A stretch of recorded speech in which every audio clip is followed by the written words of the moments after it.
have your Bible, if you would turn there with me, please, this morning. Matthew chapter number 11, and we'll start at verse 28. And Jesus is talking about how much the Father loves children. And he even says that the Father reveals things to children that he does not reveal to those that are wise. And this is problematic for some of us that dismiss children. This is problematic for some of us that think that a child is just a child and should not be listened to and that we shouldn't worry about, or I don't have kids and I don't care about that. The Father himself said, I reveal things to children that I do not reveal to the wise. Now, one of those things is not what Judah said to Nicole the other day. He asked Nicole the other day, when are you going to have my sister in your belly? That was not one of those revelations. But there are times that the Father reveals things to children that he does not to the wise. And then Jesus goes on to say how the Father is going to reveal himself. And he says that the way he's going to reveal himself is through Jesus, through his Son himself. And he continues on in verse number 28, and it says, come to me, all you who are weary and burdened, and I will give you rest. Isn't this so good? Jesus is telling us, if you're tired, if you're worn out, if you're confused, if you're burdened, if you're perplexed, if you have all of these, I will give you rest.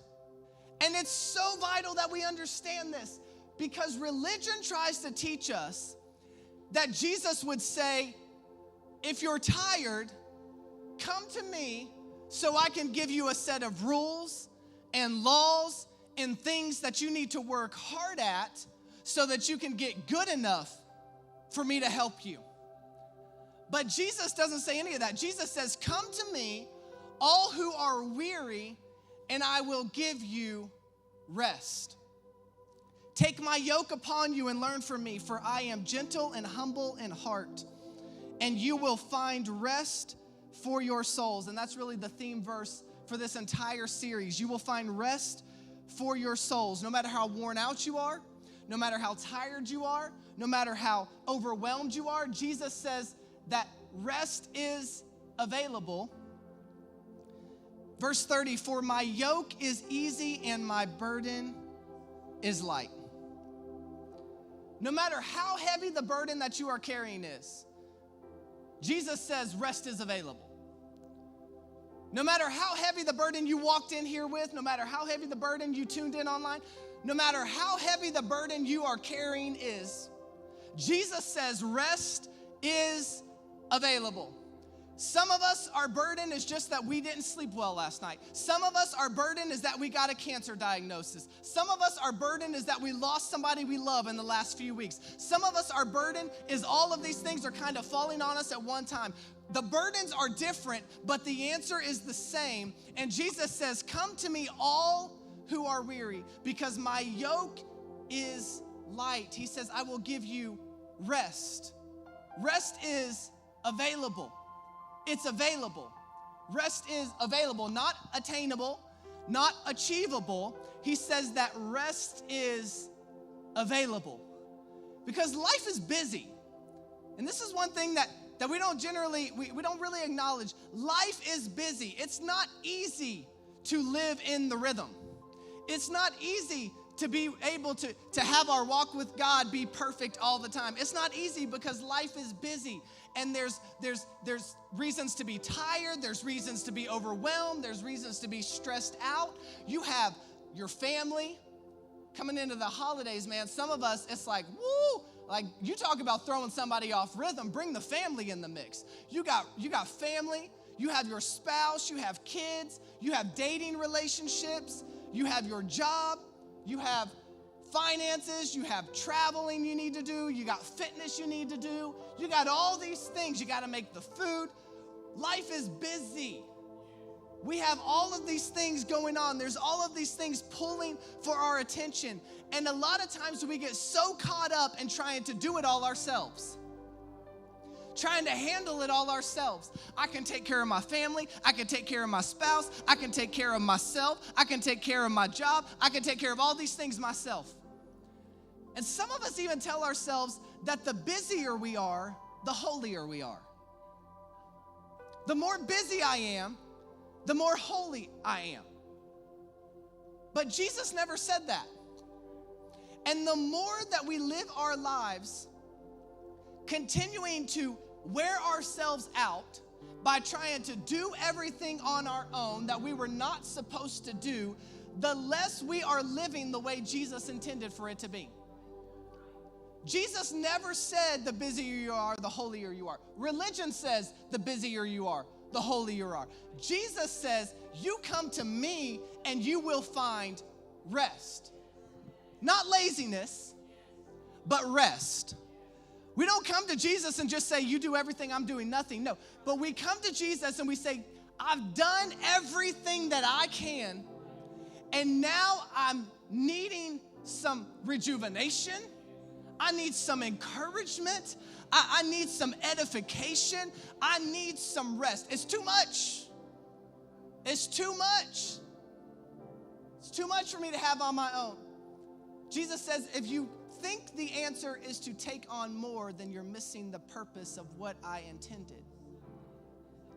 I'm here for you to come to so that you can find rest.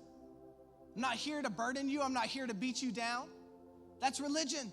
Jesus says, I'm here to give you rest, to give you grace, to give you hope, to give you love, and to give you what you truly need. He said, I came so that you could pass it off to me. In the first week of this series, Rhythms, that's what I want to talk to you on the subject, is pass it off. Pass it off.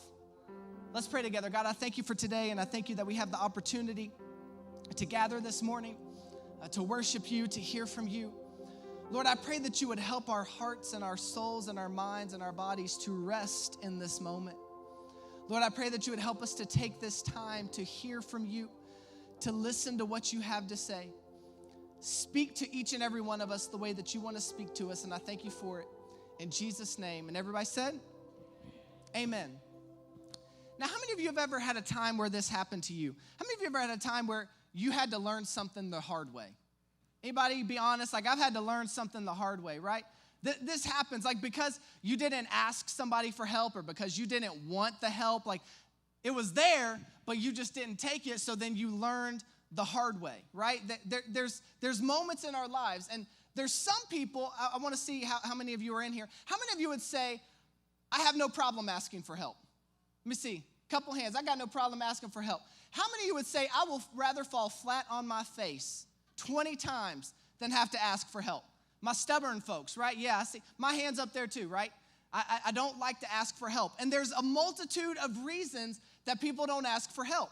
You have pride, of course, is one of them, right? I don't want to ask for help. I don't need help. I can do it all on my own. I have all the answers.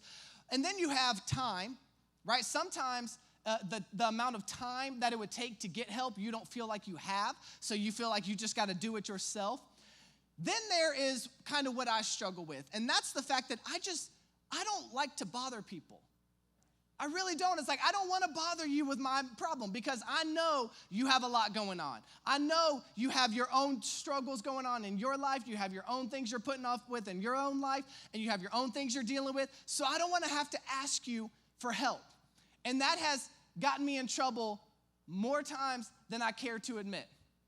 Like, I don't want to ask for help. I just don't want to have to worry about bothering somebody else. And it gets me in trouble to where I have to learn something the hard way, right? That's just how I am. I, for one, I'm going to learn something the hard way when it comes to that because people are busy. But I've had to learn over time that people really want to help.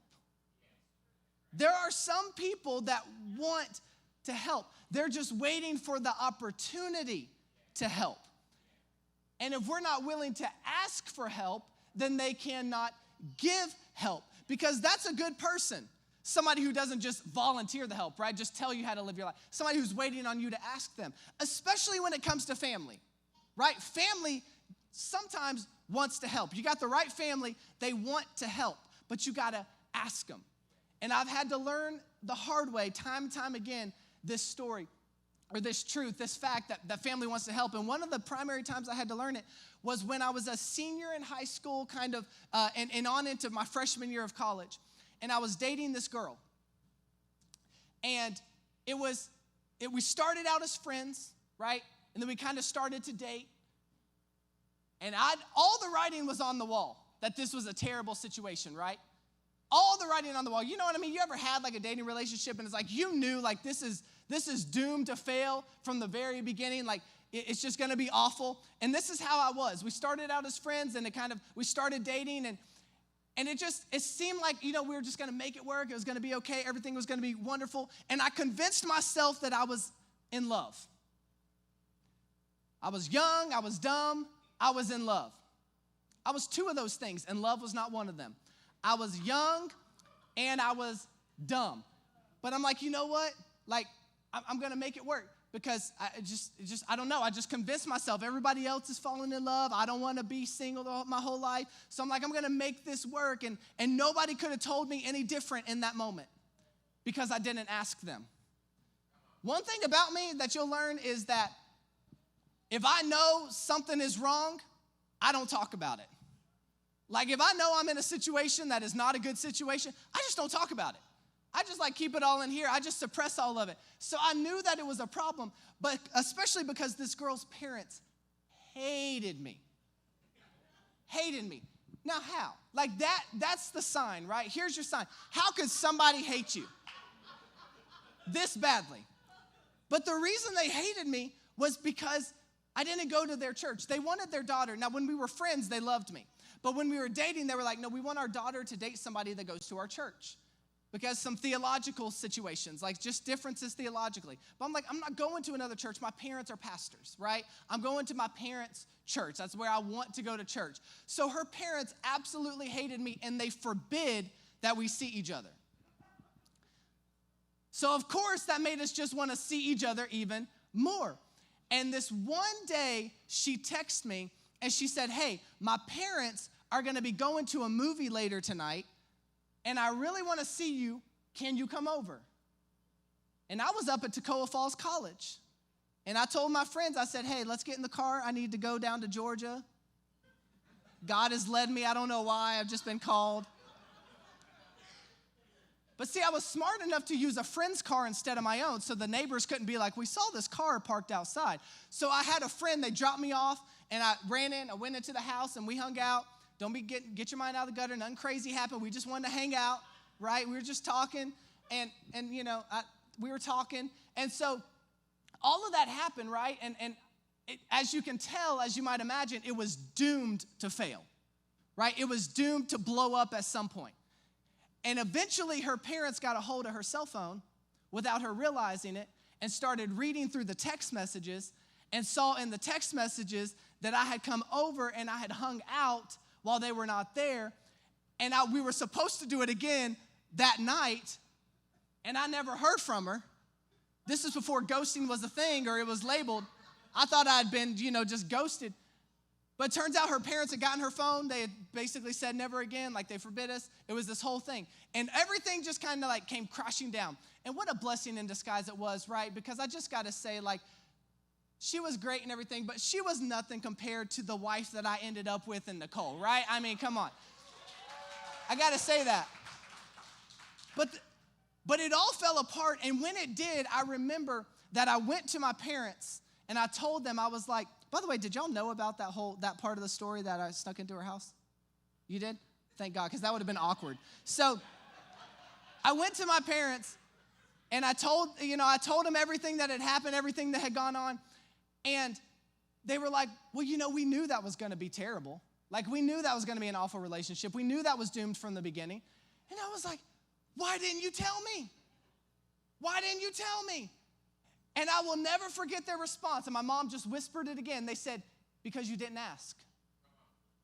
I'm like, why didn't you tell me that it was going to be a nightmare? Why didn't you tell me it was going to blow up? Why didn't you tell me it was not meant to be like I thought it was? And they said, because you didn't ask. See, the help was available, but I didn't ask for the help. I was in over my head. I was in the middle of a mess, and I didn't go to the ones who were there willing to help me and ask for help. The help was available, but I didn't ask for the help. And Jesus is wanting you to know today, the help is available, but you've got to ask. And the first thing I need you to write down is it's available. It's available. What good is it for someone, something, or help to be available if you never seek it out? What good is it? It said in verse 28, come to me, all you who are weary and burdened, and I will give you rest. He tells all of us to come to him to find rest in him, to find help in him, to find comfort in him, to find hope in him. He tells us that the help is available. The rest is available. But are you available? Are you available? Or are you too tied up in everything else that you're not available to come and seek the help that only he can bring?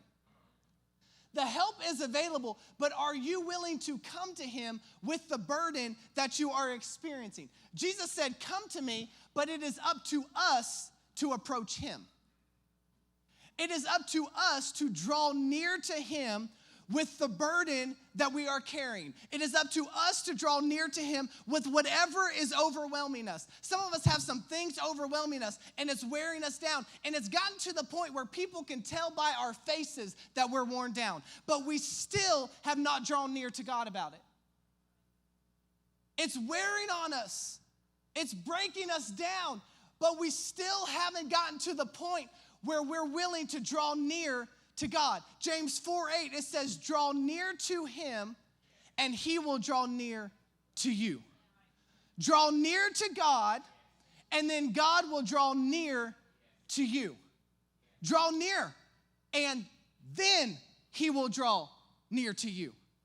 But so many of us are just living as if, well, I'm just going to keep doing it all on my own. And whenever God decides that he wants to help me, he can help me. And God says the help is available now, but it is up to you to draw near. He said, come to me all who are weary. And that word all is one of the reasons that many of us do not draw near to him, is because we overlook that word all. He didn't say, come to me, those who are perfect. He said, come to me, all who are weary, and I will give you rest. We think that in order to draw near to God, the only ones that can draw near to him are the ones who pray the pretty prayers. You know what I'm talking about? The ones who anytime there's an event, they're getting asked to pray. Like, don't ask me to pray because I'm just going to stumble. They got the words. They know how to pray. We think those people can draw near to God because they know how to pray. We think that the people who have the perfect form of worship down can draw near, right? Like it's the perfect blend between too high and too low, right? Like the people that kind of hang out in here, like they can draw near to God. They got the perfect form. Then we think that the people that have never made a mistake can draw near to God. We think that the people who are not struggling can draw near to God. We think that the people who work for the church can draw near to God, even though, let me tell you a little secret, the people that work for the church are just people just like you. We think that people have to be the specific, perfect way in order to draw near to God. And Jesus said, no. No. All can draw near to him. Every single person. You don't have to have a title. I know people with titles want you to think you have to have a title. You don't have to have a title to draw near to God. You don't have to have a title to get a word of knowledge from God. You don't have to have a word. You don't have to have a title to be able to cry out to God. You don't have to have a title to seek guidance from God. Jesus said, listen, it is available to all. Let all who are weary draw near to me. He said it is accessible to all. It is available to all that draw near to me. That draw near to me. Jesus said, you may be tired, but that's okay. You may be weary, but that's okay. You may feel overwhelmed, but that's okay. He said, come to me and I will give you rest.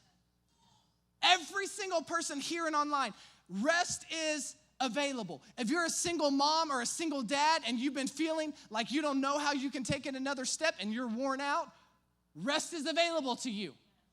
If you're a teacher that is already ready for the summer, rest is available to you. If you feel like you have bitten off more than you could chew, you got overly ambitious, rest is available to you. Well, I got myself into this mess.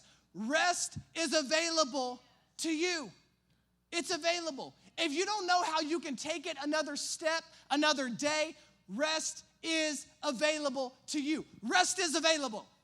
It's available. That's all I want you to get from that. It's available. Tell somebody it's available. Type it in the chat. It's available. It's available. Tell somebody else. Tell your second choice. It's available. The person on your other side, it's available. It's available. Rest is available. But God cannot give us something that we do not pursue. Rest is available. But have we drawn near to him? Are we going to spend our Friday night on the night of worship in 2 weeks trying to figure out how to solve the problem that we've created? Or are we going to come to church and draw near to him? Are we going to spend the mornings when we wake up trying to figure out how we're going to solve the problems that we're having to face? Or are we going to draw near to him? Because what is so fascinating and amazing and beautiful about God and the way that he works and the way that he loves us is if we will draw near to him in those moments, he will download the answer. And I was reminded of that this week. I had a week. I mean a week. Especially Thursday and Friday. A week. W-E-A-K, right? Not a week, but like it was a week. It was awful. And God had to remind me, are you so consumed in trying to solve it that you've not drawn near to the only one who can truly bring the answer? God has the answer. He has the rest, but we have to be willing to draw near to him because rest is available. And the next thing I need you to see is it's exchangeable. His peace is exchangeable. His rest is exchangeable. It's available and it's exchangeable. Verse 29, it said, take my yoke upon you. Jesus said, the yoke that I have, take my yoke upon you and learn from me. For I am gentle and humble in heart, and you will find rest for your souls. If you take my yoke upon you, you will find rest for your souls. Now, on the surface, this sounds amazing. On the surface, this is perfect. This is all we've ever wanted, is for Jesus to take on the painful things so that we can take on the peaceful things. That's amazing. If you take on my yoke, then rest is available. Woo! That's what we come to church for. Right now I can leave and I can go this week and I can know that Jesus has it. If I just give him my problems, he'll give me his, and his are easy because he knows all things and has all the answers. It seems easy. But if it were easy, then wouldn't everybody be doing it? It seems easy, but it's not easy. And to understand the reason that it's not easy, you have to break down the text. Specifically, the word yoke. The word yoke. Because Jesus said, take on my yoke. Jesus didn't just say, give me your burden and I'll give you rest. He said, take on my yoke. And you have to understand what a yoke is. Because in the Bible, a yoke was a contraption that was made out of wood that would fit around the neck and on the shoulders of an animal. It's not like an egg, right? It's like a wooden contraption. It goes around the neck and on the shoulders of an animal. So Jesus says, I want you to take that upon yourself. Doesn't sound so pretty anymore, does it? Here's the thing. A yoke was not there to hurt the animal. It was actually on them to help prevent pain and discomfort. So while it was around their neck and on their shoulders, it was actually there to prevent the pain and discomfort that they would have originally felt. However, in the Bible, a yoke was a sign of submission. So if an animal was wearing the yoke of somebody else, then it was implied that that animal was submitted to that person. If they had the yoke upon them, it was implied that they were submitted to that person. So whenever somebody was said to be yoked to somebody or something else, it meant that they were submitted to that person or to that thing. Doesn't sound so exciting anymore, does it? It's not just coming to church and throwing up a prayer anymore, is it? So in other words, when Jesus says to take on his yoke and he will give you rest, what he is saying is, I need you to submit to me so that I can give you rest. He's saying, I need you to serve and obey me so that I can give you rest. And this is what makes our sinful nature, our human self, cringe. Our flesh cringes because it's like I'm torn. I want Jesus to take my burden, but I ain't trying to be submitted.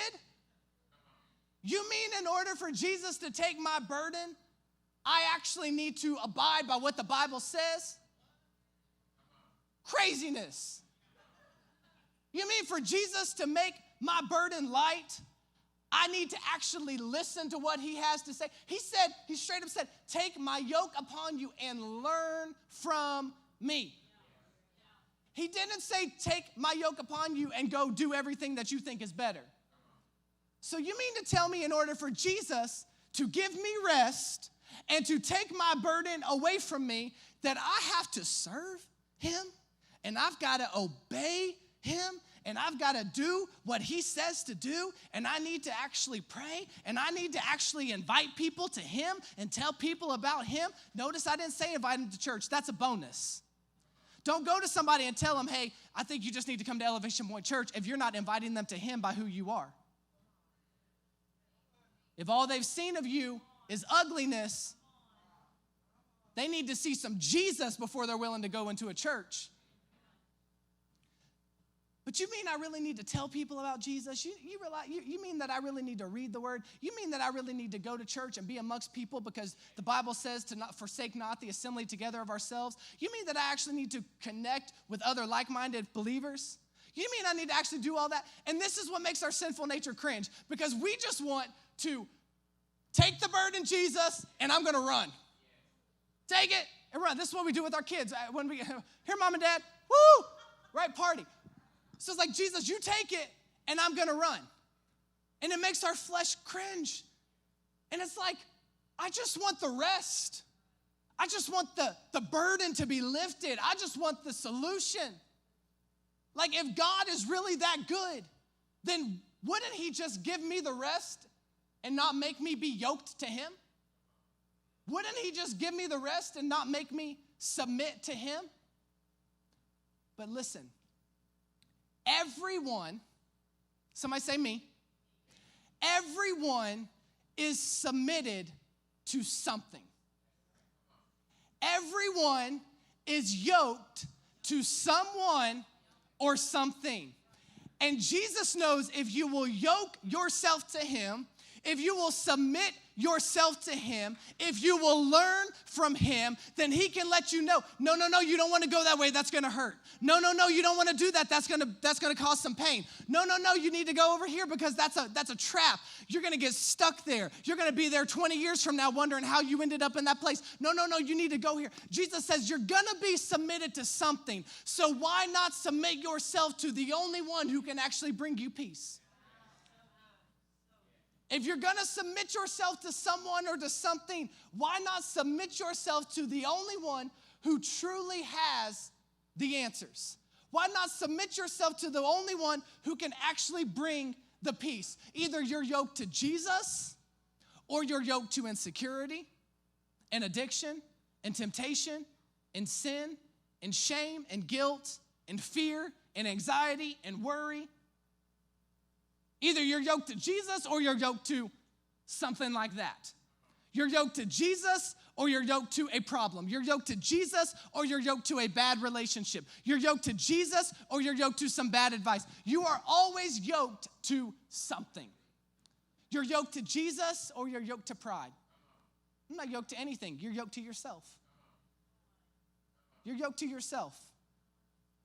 We are all yoked to something. And Jesus here offers us this beautiful gift to be able to take the burden away and to be able to live a life that is led by somebody who actually knows what they're doing, who actually knows the beginning from the end, the one who actually has the solution, the one who actually has the peace and the rest that you need. And many of us are just racking our brains trying to figure out, how can I solve this problem? How can I solve my business? How can I solve my marriage? How can I solve my children? How can I solve my job? How can I solve it? And Jesus says, if you will stop yoking yourself to them and yoke yourself to me, I have the answer. I have the answer. But it requires submission.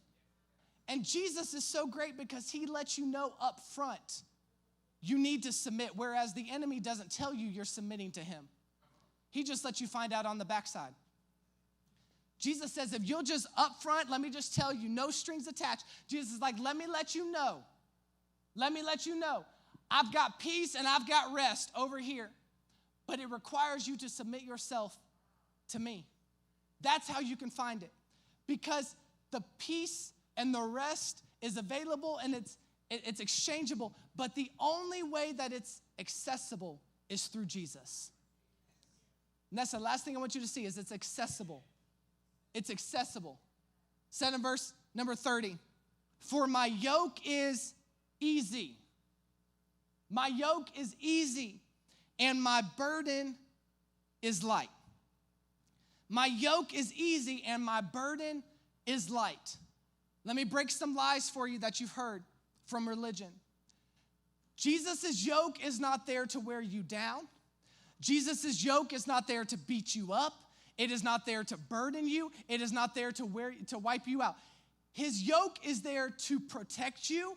His yoke is there to bring peace, to bring rest. His yoke is there to help lead you in the right direction that is best for you.